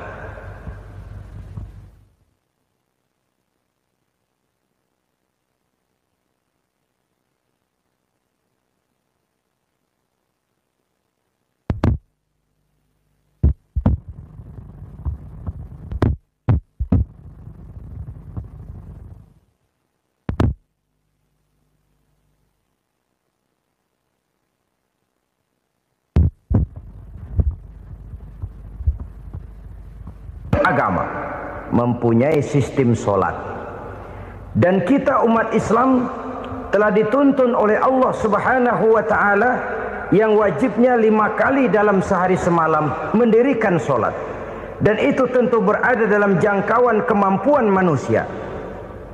Pada awalnya barangkali kita memang merasa solat itu satu kewajiban, tapi semakin kita hayati makna, manfaat dan filsafat yang terkandung di dalam ajaran solat, semakin sampai kita kepada keyakinan bahwa solat adalah keperluan kita. Sehingga pada waktu tertentu dinilai puncaknya, kita tidak lagi akan berkata saya wajib solat, tapi kita akan berkata saya perlu solat. Kalau kita sudah merasakan itu adalah keperluan kita, nah di sanalah kita baru akan merasakan ruginya kalau hal itu tidak kita laksanakan. Sepanjang kita masih berkata saya wajib sholat, kita akan lebih merasakan dia sebagai beban ketimbang sebagai keperluan. Yang jelas Allah tidak memerlukan ibadah yang kita laksanakan ini. Dengan kata lain, andai kata satu dunia penuh ini orang tidak ada yang sholat satu pun, Allah tidak akan turun dari jabatan Tuhan. Jangan lalu berpikir kalau kita ngambek se-RW kagak sembahyang Tuhan tekor kali ini ya. Tentu tidak. Itu perlunya kita, bukan perlunya Allah. Dan pada induknya kita akan berkata saya perlu agama. Kalau secara induk kita sudah memerlukan agama, maka konsep-konsep yang ada di dalam ajaran agama itu pun adalah juga merupakan keperluan kita. Baik dia bernama sholat, baik dia bernama puasa, baik dia bernama zakat, baik dia bernama haji, seluruhnya adalah keperluan kita. Dan sesuatu yang kita perlukan apabila tidak kita laksanakan akan melahirkan kerugian di dalam kehidupan. Jangan heran kalau kita membaca riwayat perjalanan hidup para salafus soleh, orang-orang soleh. Ada yang tahajud sampai 100 rakaat, ada yang sholat malam kakinya sampai bengkak. Kita sekalinya bengkak biri-biri. Ada yang sholat membaca surah dalam Al-Quran sampai khotam Quran. Kok mau? Mereka sudah merasakan itu keperluan. Itu saja soalnya. Satu saat pun jikalau kita merasa bahwa itu keperluan saya, kita pun akan melaksanakan seperti itu. Keperluan saya dalam kehidupan. Inilah yang kedua. Yang ketiga, orang bertakwa yang akan meraih kemenangan itu, wa mimma razaqnahum yunfikun. Mereka membelanjakan sebagian daripada rezeki yang diberikan Allah kepada mereka. Mereka infakkan di jalan Allah. Ada satu dialog menarik. Satu hari seorang anak muda bertemu dengan seorang kakek-kakek yang sudah dikenalnya baik. Bertanyalah anak muda ini, "Kek, umur kakek berapa tahun?" 15 tahun, kata si kakek. "Anak kakek berapa orang?" 1.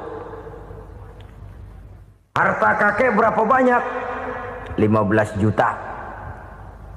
Si anak muda ini bengong, lalu protes, "Kok kakek bohongin saya?" "Kenapa?" "Saya tahu umur kakek 70 tahun. Kenapa ngaku 15? Saya tahu anak kakek 5. Kenapa bilang 1? Saya tahu kakek miliuner, miliaran uang kakek. Kenapa ngaku cuma 15 juta? Begini, kata si kakek tadi. Benar, umur saya 70 tahun. Tapi dari umur yang 70 tahun itu baru 15 tahun terakhir ini saya merasakan ibadah kepada Allah. Meninggalkan maksiat, jauh dari segala macam munkarat. Maka yang 15 tahun inilah yang benar-benar saya rasakan sebagai umur saya. Benar anak saya 5, tapi yang 4 susah diatur. Cuman 1 rasanya nih yang bakal jadi si buah hati belahan jantung pelanjut cerita penerus sejarah. Cuma 1 ini yang saya harapkan, yang akan jadi anak soleh, yang akan membuat saya menerima pensiunan pahala. Kalau yang 4 apek dah, nggak ada harapan. Nyatu nyekek botol melulu. Oh begitu. Iya. Lalu kenapa kakek bilang harta kakek cuma 15 juta padahal saya tahu kakek uangnya miliaran, depositonya banyak? Ya karena 15 juta itulah yang saya ingat yang pernah saya belanjakan di jalan Allah. Saya merasa itulah harta saya yang sebenarnya. Yang miliaran yang saya simpan di bank kelak kalau satu saat saya mati akan jadi rebutan di antara anak-anak saya. Iya kalau anak saya soleh kayak yang satu ini. Kalau yang 4 tadi udah tulen dia bakal berantem dah berebut tuh. Jadi 15 juta yang saya belanjakan di jalan Allah inilah yang saya merasakan benar-benar harta saya yang sesungguhnya. Dialog ini patut menjadi bahan renungan kita bersama. Diberikan kita umur 40, 50, 60, 70, 80. Berapa tahun dari umur yang diberikan itu yang jalan mulus, yang kita gunakan untuk melaksanakan ibadah? Banyak harta kita simpan di bank, di lemari, di dompet, di tas. Tapi berapa yang sudah kita depositokan di jalan Allah yang akan menemani kita di hari kita kembali nanti? Maka orang bertakwa yang akan meraih kemenangan, wa mimma razaqnahum yunfikun, mereka membelanjakan sebagian dari rezeki yang diberikan Allah di jalan Allah Subhanahu wa ta'ala. Ma'asyiral muslimin rahimakumullah. Zahirnya memang kita memberikan kepada orang lain, tapi hakikatnya kita menyimpan untuk diri kita sendiri. Kita memberikan kepada yatim piatu 25.000. Zahirnya kita memberikan si yatim, hakikatnya kan kita cuma nyimpan. Saya berikan, titip kepadamu, ini untuk saya di akhirat. Kau boleh belikan baju, kau boleh belikan untukmu makan, kau boleh bayarkan sekolahmu. Ini untuk saya. Hakikatnya kita nyumbang masjid 1 juta, zahirnya kita berikan kepada panitia masjid, tapi hakikatnya kan cuma titip 1 juta ya untuk saya di alam kubur nanti. Silakan kau boleh belikan semen, ini uang, belikan besi, belikan pasir. Saya cuma sekedar titip untuk kepentingan saya. Hakikatnya kita cuma sekedar menitip. Sebagaimanapun pada hakikatnya, apapun yang kita miliki dalam kehidupan kan cuma sekedar hak guna pakai, bukan hak milik mutlak. Harta kita, rumah kita, kendaraan kita, kebun kita, pabrik kita, hak guna pakai saja. Hak milik mutlak cuma untuk Allah Subhanahu wa ta'ala. Saudara-saudara kaum muslimin rahimakumullah. Ini yang ketiga. Kemudian yang keempat, orang-orang bertakwa yang akan meraih kemenangan, allazina yu'minuna bima unzila ilaika. Mereka yang beriman, mereka yang percaya kepada apa yang telah diturunkan kepadamu Muhammad, ay Al-Quran, yakni Al-Quranul Karim. Setelah percaya kepada yang gaib, mendirikan solat, kemudian menginfakkan sebagian dari rezeki yang diberikan Allah, mereka juga lalu percaya kepada yang diturunkan terhadap Nabi, yaitu tidak lain Al-Quranul Karim. Sekali lagi di sini, percaya bukan hanya sekedar percaya saja, tetapi percaya lalu menjadikan Al-Quran itu sebagai pedoman hidup. Sebab memang Al-Quran itu adalah GBHM, garis-garis besar haluan muslim. Apa yang harus kita lakukan, apa yang harus tidak kita lakukan, bagaimana mestinya kita bertingkah laku dan berbuat, seluruhnya tercantum di dalam Al-Quranul Karim. Itu sebabnya ketika satu hari Aisyah ditanya bagaimana akhlak Rasul, beliau menjawab, kana Rasulullah sallallahu alaihi wasallam khuluquhul Quran. Akhlak daripada Rasulullah tidak lain adalah Al-Quran. Jawaban simpel ini memberikan gambaran bahwa keseluruhan daripada konsepsi Quran sudah diterjemahkan dalam kehidupan Rasulullah Sallallahu Alaihi Wasallam. Karena kita tahu akhlak adalah keseluruhan dari gerak hidup manusia. Sejak ia berpribadi, berumah tangga, bertetangga, bermasyarakat, sampai kepada berbangsa dan bernegara, Al-Quran tetap memberikan sentuhan nilainya. Oleh karenanya, orang-orang yang bertakwa adalah orang-orang yang menjadikan Al-Quran sebagai pedoman dalam kehidupannya. Dan kita yakini Al-Quran diturunkan kepada Nabi Muhammad bukan merupakan produk Nabi Muhammad. Isi dan redaksinya langsung dari Allah Subhanahu wa ta'ala.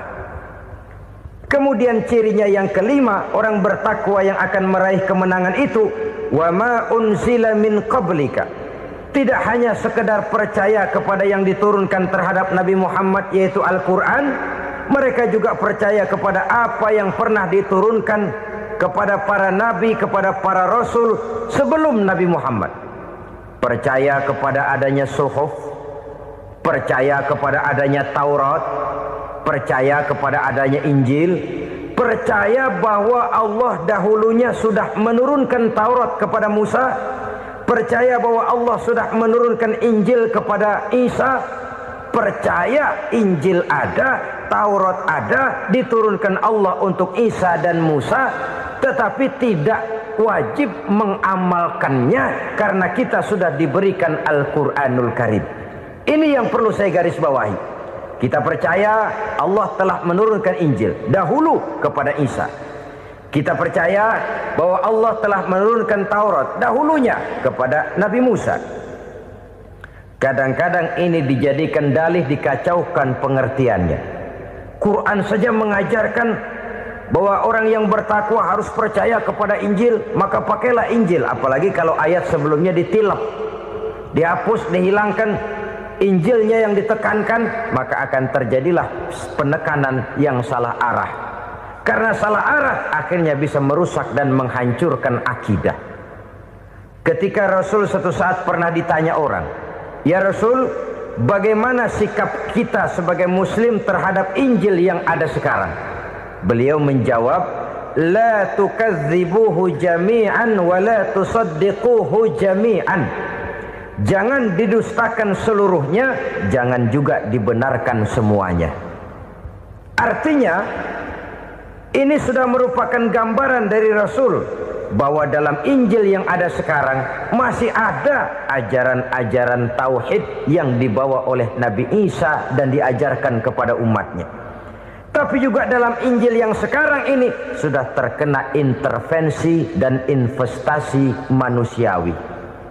Karena itu Rasul menyimpulkan, la tukadzibuhu jami'an wa la tusaddiquhu jami'an. Jangan didustakan semua, jangan dibenarkan seluruhnya. Kita memang percaya Allah telah menurunkan Injil kepada Nabi Isa dulu, tapi kita tidak wajib mengamalkan Injil. Kita percaya Allah telah menurunkan Taurat kepada Nabi Musa, tapi kita tidak wajib mengamalkan kitab ajaran Taurat. Yang wajib kita percayai dan kita amalkan hanyalah Al-Quranul Karim. Kenapa? Oleh karena baik yang ada di dalam Taurat, baik yang ada di dalam Injil, tentu tercakup di dalam Al-Quran sebagai kitab terakhir yang diturunkan oleh Allah Subhanahu wa ta'ala. Dan itu wajar. Kalau seorang pejabat mau mengeluarkan satu keputusan baru, tentu dia harus meninjau keputusan-keputusan lama. Andai kata dianggap tidak berlaku, dianggap tidak relevan lagi, maka keputusan-keputusan lama itu tentu sudah dianggap tidak berlaku. Sebagian daripada aturan-aturan dalam keputusan lama yang masih dianggap relevan tercantum dalam keputusan baru yang wajib diamalkan. Begitulah hubungannya antara Al-Quran, Taurat, Zabur, dan Injil. 4 kitab samawi yang diturunkan Allah masing-masing kepada Zabur untuk Nabi Daud, Taurat untuk Nabi Musa, dan Injil untuk Nabi Isa alaihi wassalatu wassalam. Ketiga-tiga kitab itu kita percayai adanya, Kita yakini Allah telah menurunkan Zabur, Taurat dan Injil, tapi kita tidak wajib mengamalkannya. Yang wajib kita mengamalkannya sekarang ini tidak lain hanyalah Al-Quranul Karim saja, karena ia mencakup apa yang ada di dalam Zabur, apa yang ada di dalam Taurat, dan apa yang ada di dalam Injil. Keotentikannya bisa dipertanggungjawabkan. Ya, tapi kan Nabi Muhammad sudah mati 14 abad yang lalu, dan di zaman beliau Al-Quran kan belum dikodifikasikan, belum ditulis. Bagaimana keotentikannya bisa dipertanggungjawabkan? Mudah saja. Allah berjanji, inna nahnu nazzalna dzikra wa inna lahu lahafizun. Kami yang menurunkan Al-Quran dan kami yang akan menjaga dan memeliharanya. Allah turunkan Quran, Allah menjaganya. Bagaimana cara Allah menjaga Al-Quran itu? Banyaknya orang-orang yang hafaz Al-Quran. Hafaz Al-Quran 30 juz, 114 surah, 6.666 ayat. Sehingga jangankan satu kata, jangankan satu ayat, satu kalimat saja berubah, sudah akan timbul reaksi dan mudah dimengerti. Kenapa? Banyak orang-orang yang hafaz Al-Quran. Sedangkan pada setiap akhir tahun biasanya malaikat Jibril selalu mengadakan checking terhadap ayat-ayat yang diturunkan pada waktu itu. Di zaman Nabi sendiri sudah ada usaha kodifikasi. Dan yang lebih luar biasa lagi, sampai hari ini tidak seorang pun mampu membuat satu ayat saja semacam Al-Quran. Ke bahasa manapun dia diterjemahkan, naskah aslinya tetap ikut, rujukan dasarnya tetap ada. Berdasarkan itu, maka tidak mungkin terjadi penyelewengan terhadap atau pemalsuan terhadap ayat-ayat Al-Quranul Karim. Kesuciannya, keotentikannya, kemurniannya bisa dipertanggungjawabkan. Ma'asyiral muslimin rahimakumullah. Oleh karenanya, konsepsi dasar daripada ajaran Islam ini memang tidak lain adalah Al-Quran dan Sunnah. Isi daripada agama Islam yang merupakan iman, Islam dan ihsan, konsepsi dasarnya tidak lain adalah Al-Quran dan Sunnah Rasulullah Sallallahu Alaihi Wasallam. Maka yang kita perlukan sekarang ini adalah terjemahan Al-Quran di dalam kehidupan kita. Dengan demikian, maka gaya kehidupan yang lebih Qurani itulah yang kita dambakan. Kita perlu memang terjemahan Quran dalam bahasa Inggris, dalam bahasa Belanda, dalam bahasa Jepang, tapi yang lebih kita perlukan adalah terjemahan Quran di dalam kehidupan kita. Konsekuen, tidak memanipulasi, ringan sama kita jinjing, berat sama kita pikul. Jangan kalau lempengan ayat Quran tuh kira-kira enak diamalin, keras teriakan kita. Giliran kira-kira ayat Quran itu mukul kepala kita sendiri, diam kita. Itu ciri yang pernah disindir Allah dalam awal-awal Baqarah juga.